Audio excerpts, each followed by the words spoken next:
Ésaïe chapitre 41 verset 10. Ne crains rien car je suis avec toi. Ne promène pas des regards inquiets car je suis ton Dieu. Ésaïe chapitre 41 verset 10. Bonjour bien-aimés, c'est l'heure de la prière et de la repentance. En ce samedi 31 mai, mi-journée, prions ensemble. Seigneur, à cette heure du jour, nous te rendons grâce pour ta fidélité et tes soins constants. Dieu Tout-Puissant, merci d'avoir soutenu nos pas depuis ce matin. Nous te confions le reste de cette journée. Nos décisions, nos rencontres, nos pensées, fortifie-nous dans notre travail et renouvelle notre courage. Que ta paix remplisse nos cœurs et que nous restions sensibles à ta voix. Ta parole nous dit de ne pas craindre, car tu es avec nous. De ne pas promener des regards inquiets, car tu es notre Dieu.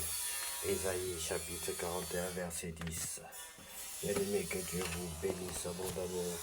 Si tu sais que tu n'as pas encore reçu le Seigneur Jésus-Christ dans ta vie comme ton sauveur personnel et ton Seigneur, je vais t'inviter à le faire aujourd'hui avec moi.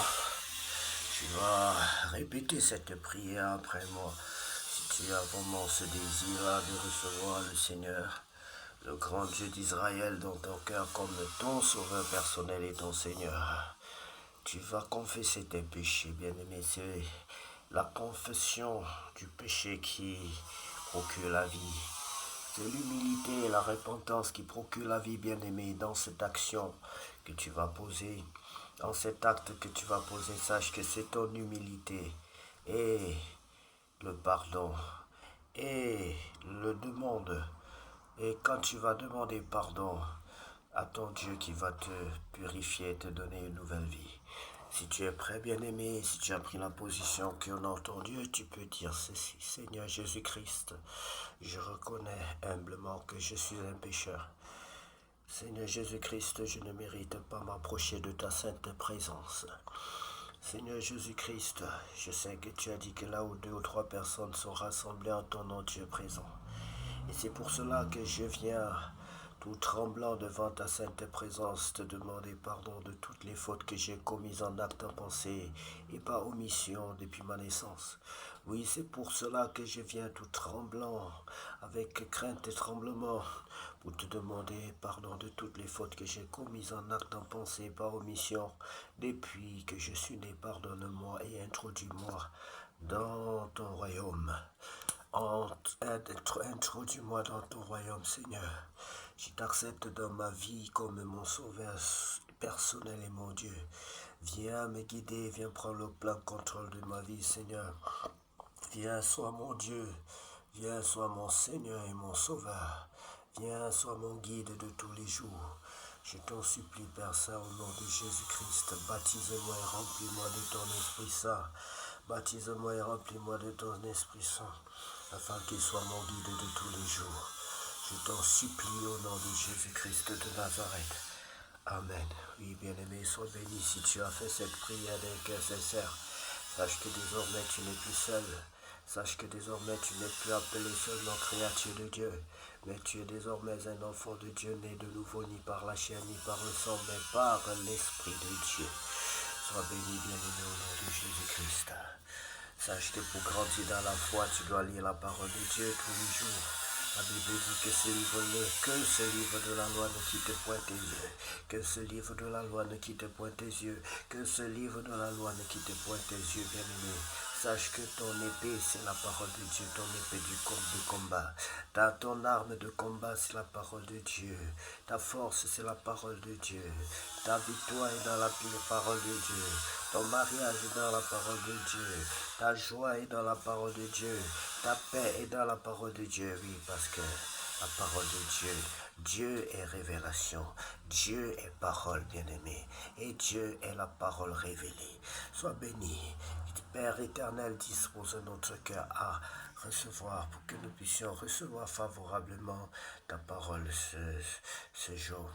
Nous allons lire la parole de Dieu, bien-aimé. On passe à table dans le livre de Deutéronome, chapitre 20. Les exemptions du service militaire. Lorsque tu iras à la guerre contre tes ennemis et que tu verras des chevaux et des chars et un peuple plus nombreux que toi, tu ne les craindras point, car l'Éternel ton Dieu, qui t'a fait monter du pays d'Égypte, est avec toi. Amen. Cela signifie beaucoup de choses, bien-aimés. N'ayez pas peur de la pression satanique, quelle que soit sa forme. À l'approche du combat, le sacrificateur s'avancera et parlera au peuple. Il leur dira, écoute Israël, vous allez aujourd'hui livrer bataille à vos ennemis. Que votre cœur ne se trouble point. Soyez sans crainte, ne vous effrayez pas, ne vous épouvantez pas devant eux, car l'Éternel, votre Dieu, marche avec vous pour combattre vos ennemis, pour vous sauver. Oh, les officiers parleront ensuite au peuple et diront, qui est-ce qui a bâti une maison neuve et ne s'y est point encore établi?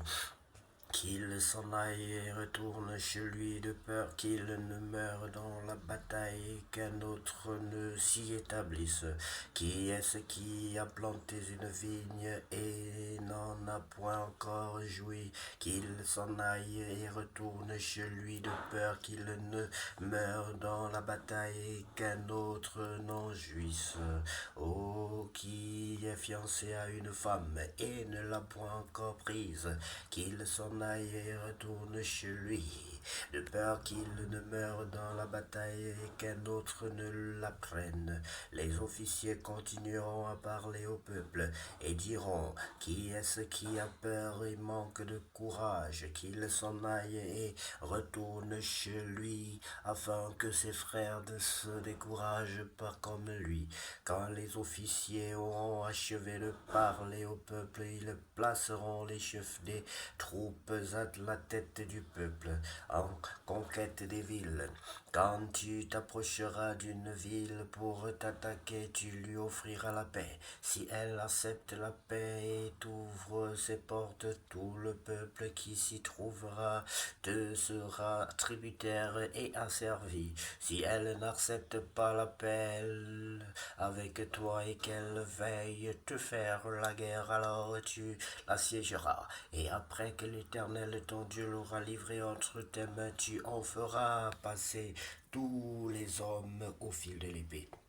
Bien-aimés, si vous lisez régulièrement la parole de Dieu, vous savez que ce concept biblique s'associe ou encore est similaire à un autre concept dans le livre des Épîtres, où il est écrit qu'il ne faut pas embrasser tous les esprits de prime abord. C'est-à-dire qu'à peine tu découvres quelqu'un, qu'il soit chrétien ou pas, tu ne dois pas l'embrasser complètement. La Bible dit d'éprouver les esprits afin de savoir quels sont les esprits qui viennent de Dieu. Et ici, Dieu veut qu'on soit d'abord en guerre avec les gens pour pouvoir les assujettir, ou encore parce qu'il ne voudrait pas que qui que ce soit ou quoi que ce soit prenne la domination sur nous, soit au-dessus de nous, ni notre travail, ni un être humain, ni une idole, ni quoi que ce soit, bien-aimé. Dieu est un Dieu jaloux et il ne veut pas que quelqu'un d'autre que quelqu'un vole sa gloire, bien-aimé. Soyez bénis. Nous continuons la lecture dans le livre de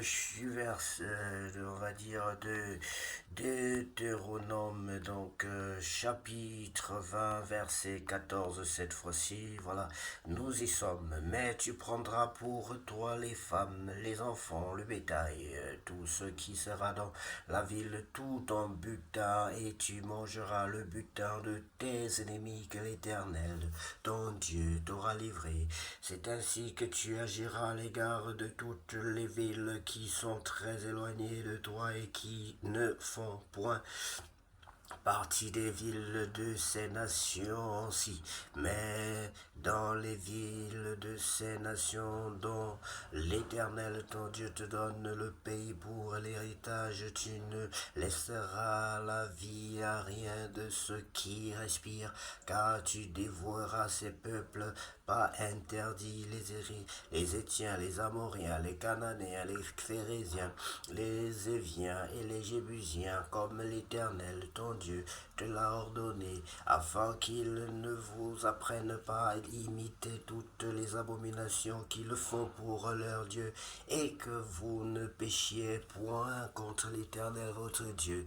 Si tu fais un long siège pour t'emparer d'une ville avec laquelle tu es en guerre, tu ne détruiras point les arbres en y portant la hache.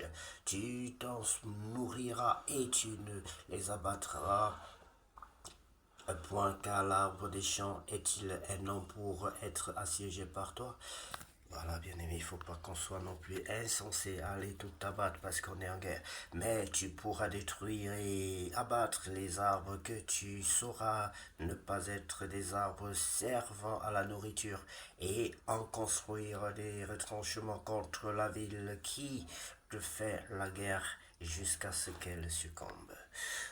Extraordinaire. Oui, bien aimé, c'était le petit repas de cette mi-journée. Nous sommes heureux d'avoir partagé ces moments de lumière avec vous, bien aimés, car dans la présence de Dieu, nous sommes dans la lumière, nous sommes éclairés. La parole de Dieu est une lampe à nos pieds, une lumière sur notre sentier.